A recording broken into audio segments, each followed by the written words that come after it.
welcome to a new video. I hope that you are staying safe and healthy, and in this video I am painting a cubic frost succulent. Before starting the tutorial, I'm going to quickly go over the materials.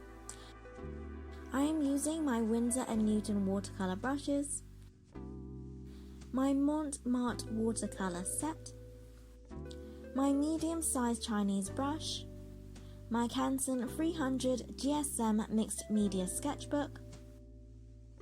In this video, I'll tell you step by step my process for painting this succulent, which is my second succulent video. If you want, you can check out my first video in my floral and plants playlist. The step-by-step guide in this voiceover won't be in time with the painting time-lapse, so I just wanted to give you the heads up. So relax and enjoy the time-lapse while I'll talk you through the steps to paint this succulent. Let's go. With my reference photos in front of me, I drew the outline of the cubic frost succulent, starting from the center with the leaves starting small and gradually getting larger. I focused on the shape of the leaves, how the outer leaves differ from the center leaves, what I liked and wanted to add for my own succulent. And I tried to keep the succulent more or less in an even, rounded shape.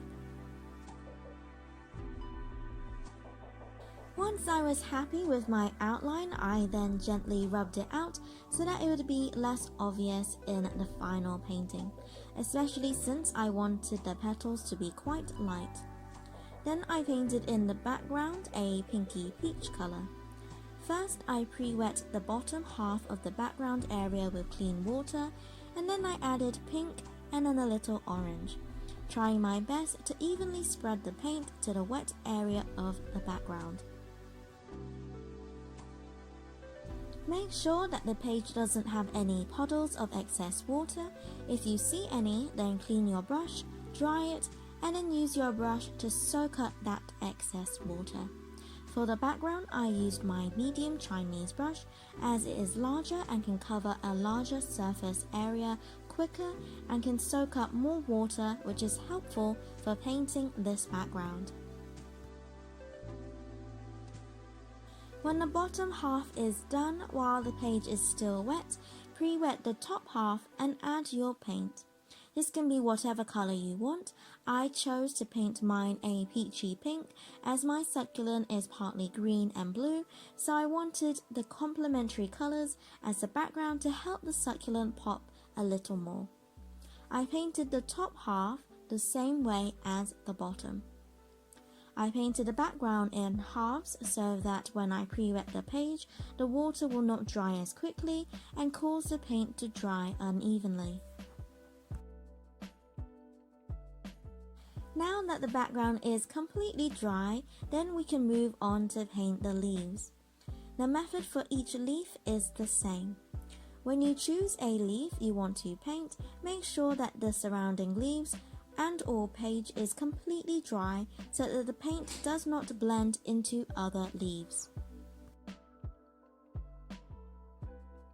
So I added the green first to the inner side of the leaf. This is the side closest to the center of the succulent as a whole.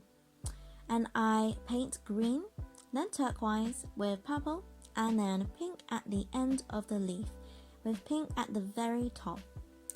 Sometimes I will dab at the paint so the colors blend, so it's more like a patchy ombre rather than a rainbow effect, so that the leaves are more natural looking.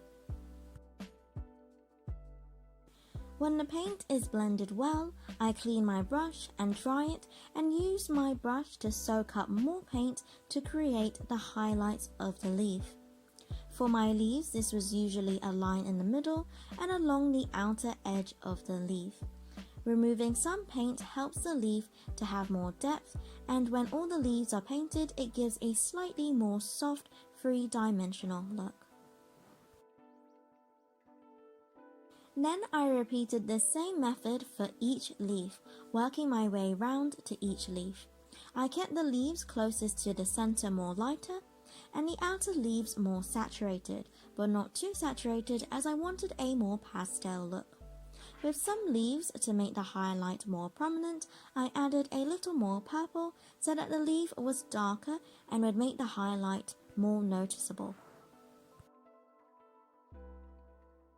When I had done the first layer of all the leaves, I chose a few more leaves to do a second layer, to either make a more defined highlight and therefore giving the leaves more depth, or I smoothed out the unevenly dried paint by doing the same thing but making sure not to overwork the leaf so as the leaf is not drying when I am still adding the paint.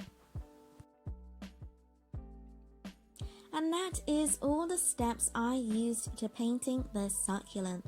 Thank you so much for watching. I would really appreciate it if you liked this video, and subscribe for weekly Saturday videos where I paint flowers, animals, landscapes and other watercolor related videos.